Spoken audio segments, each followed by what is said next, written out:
الفيلم ديال اليوم كيبدا مع واحد الدري روسي اللي كان صغير اللي سميتو ميشا. كان كيشوف في السماء وبانوا ليه نجومه كيتحركوا حتى داروا عنده بحال واحد الشكل ديال الخيال ديال البقره، وغير شفت فيها البقره من الفوق ميشا فاق وعاق بلا راه كان غير كيحلم. من موراها بثواني قليله ضربته واحد الصاعقه اللي كانت مجهده من السماء وهو يطيح مغيب في الارض وفاقد الوعي ديالو. فالناس هنا يتجمعوا دايرين به وهي تجي واحد المراه وبدات كتقلب فيه وهي تعطيه واحد الصرفيقات خفافين في وجهه باش هكا زعما يفيق. داكشي اللي طرا ميشا فاق وهاد المره شفت فيه وقالت ليه نتايا غادي تعيش واحد الحياه اللي مثيره ومبدله بزاف.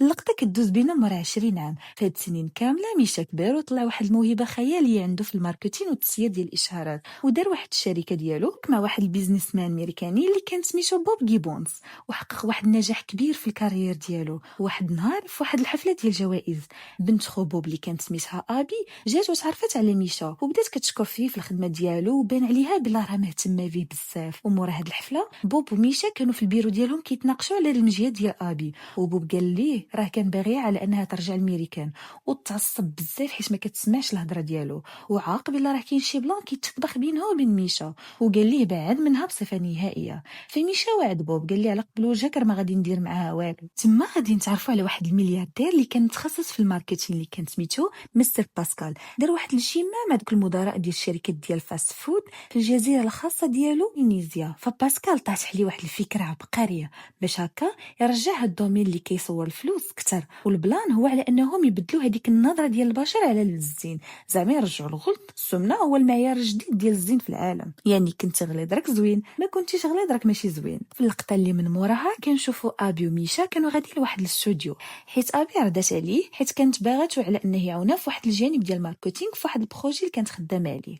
وهنا واحد البراند اللي مشهوره كانت باغا دير واحد البرنامج ديال التلفزيون ديال الواقع، يعني رياليتي شو كان ديال التجميل والتبديل الجذري. فالخطه على اياه انهم يجيبوا واحد المراه اللي كانت غليظه بزاف وعندها مؤهلات ويديروا ليها واحد العمليه جراحيه باش هكا تضعف زعما وتكاد وتطابق داك المعيار ديال الزين الحالي اللي كاين في المجتمع. فالفكره كانت ناضيه وعندها واحد المستقبل واعر، وداكشي علاش مشى وافق وشد ديك الخدمه. ولكن اللي ما كانش عارفوه هو على ان داك خونا د الماركتين باسكال اللي هو ميل هذا البروجي كامل من اللور وعنده واحد البلان اخر باغي عليه. وهنا كنشوفوا واحد الفلاش باك اللي كيرجعنا اللور وكيورينا كيفاش ميشا اكتشف ديك الموهبه ديالو في الماركتين هذه السنين. ومورا ما كان طاح الاتحاد السوفيتي كان خدام في واحد الحانوت، هو يعاون مول المحل بواحد الخطط ديال الماركتين اللي دخلت ليه فلوس صحيحه، ولكن غير مشى يطلب زياده في الصالير جر عليه مول المحل في البلاصه.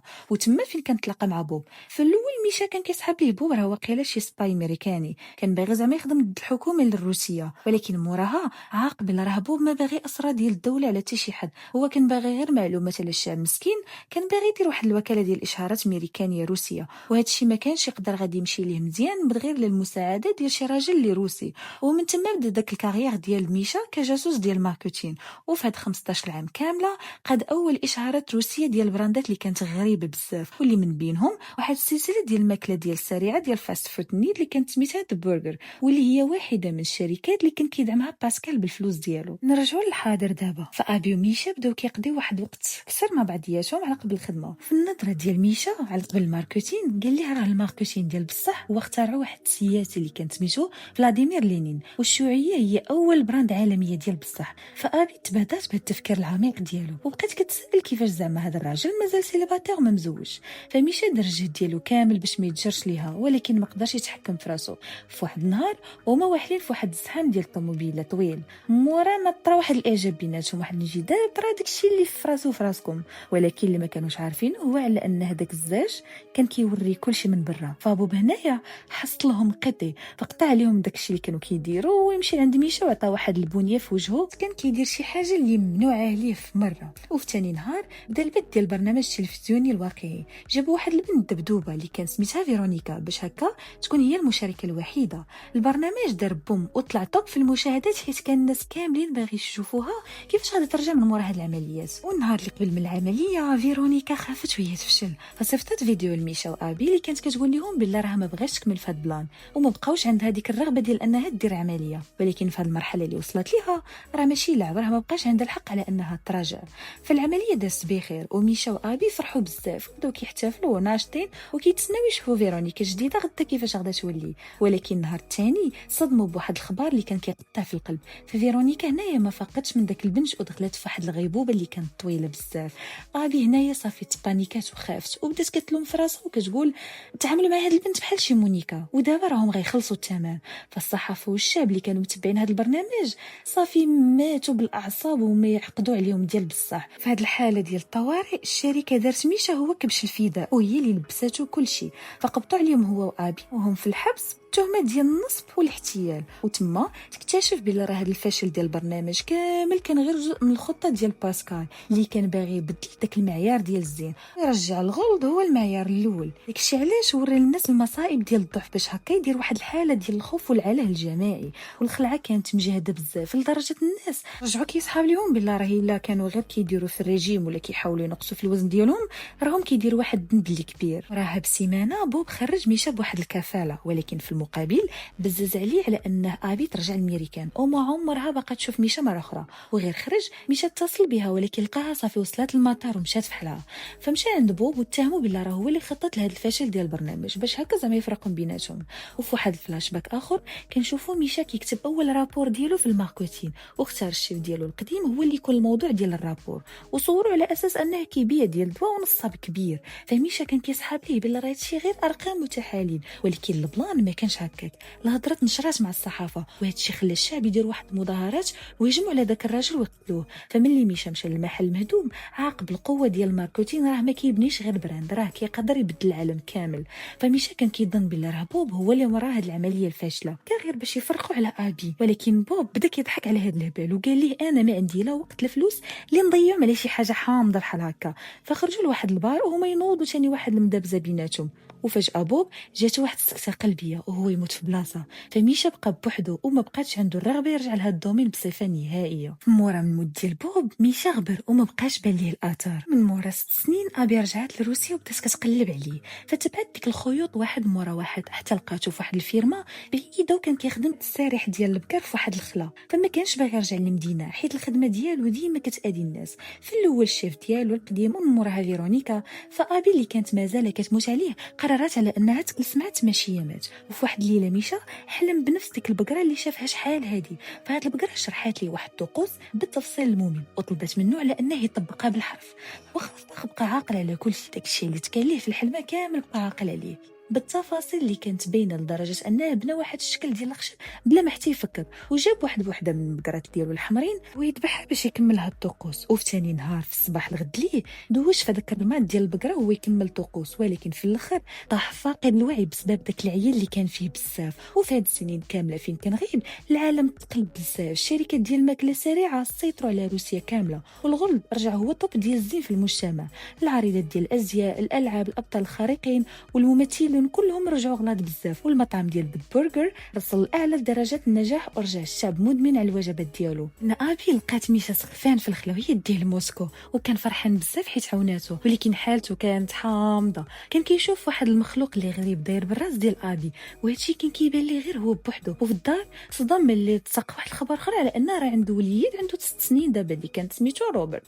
وهذا الوليد حتى هو كان مدمن على ديك الفاست فود. فميشا بداو كيبانوا ليه واحد المخلوقات اخرين اللي كتلو على العنق ديال ولده روبرت، ولكن ما قال والو لابي. وداز واحد النهار كامل وهو كله غير الهلوسه اللي ما بغاش تفوتو. وثاني نهار في العشيه العائله خرجوا كيتمشاو. فميشا انتبه لواحد المخلوق اللي لاصق في روبرت ثاني اللي كان هو اللوغو ديال الرمز ديال الشركه اللي سميتها ذا برجر. والفرع ديال الشركه كان فوق منه الفوق، يعني كان فوق منه واحد المخلوق خيالي كبير اللي كان كيتغدى على الكليان. وفي نفس البلان كاع الشركات عندهم واحد اللوغو ديالهم على شكل مخلوقات اللي كتحكم في البشر وكتبزز عليهم على انهم يشريو. فطلع بالله راه مورا هذيك الطقوس اللي كان داير ميشا تعطات ليه واحد القدره سحريه على انه يشوف كيفاش داك الشعب كيتسابق على الاشهارات والماركتينغ. والبضعه ايام كل شيء داز بخير وهما يعيشوا بحال واحد العائله اللي سعيده. ولكن ميشا كان عارف بالله راه ما غاديش يخلي ولده يتحكموا فيه بحال بزاف د الملايين ديال الناس الابرياء. وفي واحد النهار حتى تعصب وناض وبدا كيهرس في دوك الحوايج في دوك الدار. فابي هنايا حصلات وهي تهز ولده روبرت ومشاو طاروا الميريكان وخلات لي واحد الميساج اللي كانت كتقول لي فيه ملي نرجعوا من السفر ما بغيتش نلقى وجهك تما. فملي بقى بوحدو ما بقى عنده حتى شي امال. ميشا دخل واحد الشركه ديال الاشارات اللي كانت مبدله، وهاد المره بهدف واحد اخر، على انهم يهدموا كاع داكشي اللي بناوه البراندات. وكخطوه اولى دار واحد الاجتماع مع شي بيزنس مان اخرين شينويين اللي كانوا باغيين يديروا واحد السلسله ديال المطاعم نباتيه اللي كانت سميتها ديمسم. وقال لهم بصراحه بلا راه الفكره ما غاديش تنجح، حيت الشعب دابا راه ولا مدمن على الهمبرجر، ولكن عطى واحد خطه بديله في الماركتين. خاصنا نهدموا المنافسين على انهم ينشروا واحد الخبر بلا راه هذاك اللحم ديال الهمبرجر ما مامنش وحامض، وحيت كاين واحد المرض اللي كان جديد كان تيدور، الشعب دغيا غادي يسيق الخبر ويوليو زعما نباتيين. فالشركه موراها دارت واحد الاشهار لواحد الجهاز زعما جديد اللي كان سميتو ذا ميت تيزر، اللي كان كيجربوا به داك اللحم ويقلب الجوده ديالو واش مزيان ولا لا في البلاصه. ولكن السياسيين اللي كانوا كيصوروا في الصحيحه من هاد المطاعم ما خلوش هاد الحمله تنجح، لدرجه وزير الصحه كاع كلا داك البرجر في التلفازه نيشان ولايف باش هكا يوري الناس بلا راه مامن وما فيه والو. فالبيزنس مان الشينويين دخلوا في واحد الخساره كبيره، ولكن ميشا واخا هكا كان راضي على هاد النتيجه ديال البروجي. وفي نفس السيمانه وزير الصحه مات بواحد السبب اللي كان مجهول. فالشعب هنا في البلاصه صحاب ليهم بلا راه مات غير بسبب داك البرجر اللي كلا. فالخوش شد كلشي وبداو كيقلبوا على البديل الصحي، وتم تبناو بزاف ديال المطاعم ديال ديمسون في ديك المدينه. وغير ميشا كان كيصحاب ليه بلا راه ربح، انتبه بلا راه داك المخلوق ديال ديمسون بدا كيكبر بزاف، وعاق بلا راه مادام كاينين الاشارات يعني الاستغلال ديال الشعب غادي يبقى مكمل.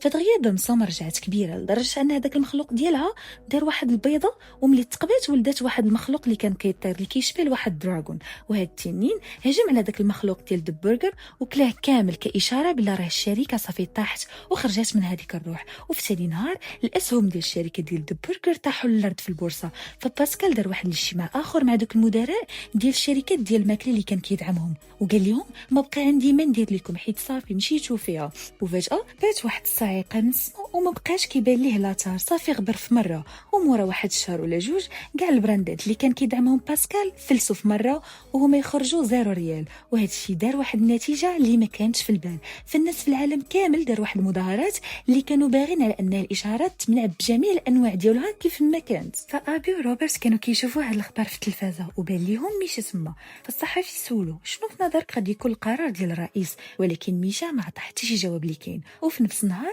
ميشا كان جالس بوحدو في البيرو كان كيصيفط واحد الميساج فويس ميساج لابي كان كيطلب منها السماحه حتى بنت لي قدامه. وفي نفس اللحظه بالضبط الفرقه ديال دوك المتظاهرين هجموا على البيرو ديال الاشارات وبداو كيضربوا في دوك الناس اللي خدامين تما.